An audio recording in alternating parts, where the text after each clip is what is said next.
Hello, Nasdaq followers, and welcome to another edition of Nasdaq Spotlight. I'm your producer and host, Leanne Alfaro, and today we have the NCSA Cybersecurity Summit here at the Nasdaq market site, bringing together hundreds of executives to discuss timely cybersecurity issues. And right now, sitting next to me, I have Gerald Bouchel, who is CISO over at LogMe, and thank you so much for joining us. Thank you so much. So tell us a little bit about what we're discussing today here at the Cybersecurity Summit. Sure, it was a great event. We had lots of folks here. What I thought was really interesting that we were starting to focus more on incident response as opposed to like threat intelligence, which was the topic du jour for so many years.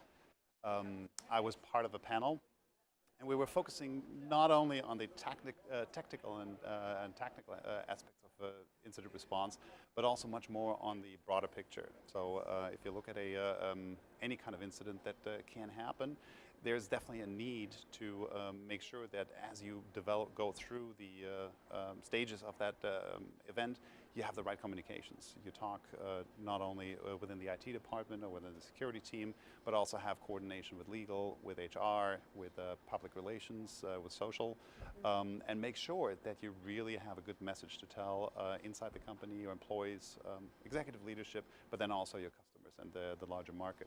So really focusing on that, how training and awareness can really help enable that was something that I thought was really important and interesting for the community, and the kind of questions we got afterwards were really very much on point then. Perfect. And speaking as the expert in this matter, what do you think are some of the top level 2 to 3 takeaways for executives to take home about your area of expertise? I think what's really important is to do a quick assessment how prepared are companies, small, medium, but also large, with regards to their ability to communicate in a crisis situation.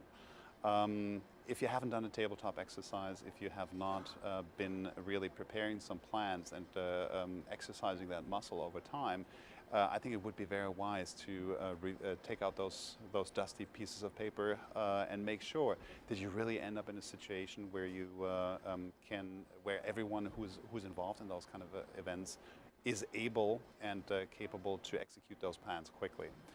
That was definitely one of the things that I would hope people do. So this is like having a drill, right? Absolutely, so not only yes. having it on paper, but being able to interpret it and then execute. Absolutely, it was a great quote from one of the panels. Was like, train as you fight and fight as you train. So it's like really transferring that into the area of incident response and crisis communications. I think is critical in order to be successful if you run into a situation. Absolutely. And now, moving forward, you said that some trends have changed in the last few years. We've gone from talking perhaps more theoretically and more big picture kind of topics to getting very tactical and doing incident response. With that, what are some of the other changes that you've noticed in today's cybersecurity summit versus? I think what's really changing is the role of the security team in organizations and our ability to not only assist in dealing with tactical security issues, IT security issues, etc., but also contributing to the larger success of the company as a whole, or the organization as a whole. What we've seen over the last couple of years is that those kind of mega breaches do have negative impacts on the reputation, on the ability of a company to operate, and really being prepared in the right kind of a way, taking into account not only the security concerns, but also the business concerns and other drivers, growth drivers, etc. I think that is really critically important for the security departments to adopt, and I'm starting to see that. And with that comes a real security culture change throughout the organizations, because as the executive leadership, as the boards are starting to understand that security is no longer the Department of No, just goes in and says like, hey, we got to stop, but really tries to actively engage in the discussions around how to develop and bring products to market. The overall support for security teams gets much better. And with that improving support, we are much more able to reach out into the employee population, into our larger ecosystem, and make sure that we can have these kind of folks as force multipliers through security awareness training, through outreach, through gamification of events, and really help us build a more secure environment. Perfect. And I mean, this goes hand in hand with what you just said about and kind of activating that culture of safety. But how do you then activate each team to not only work individually and be ready to carry out on these drills and execute on these plans, but also to work across as an organization, not just in silos? Yeah, working across the aisle, absolute, is a super important point. I think you really have to work with your audience, right? It's like working with with communication professionals on how to effectively communicate a crisis situation and draw the fine line between panic and ignorance is a different way of engaging versus like a team that is focusing on the actual technical response and just like trying to triage and understand what a potential adversary has done. I think there are different ways of approaching this.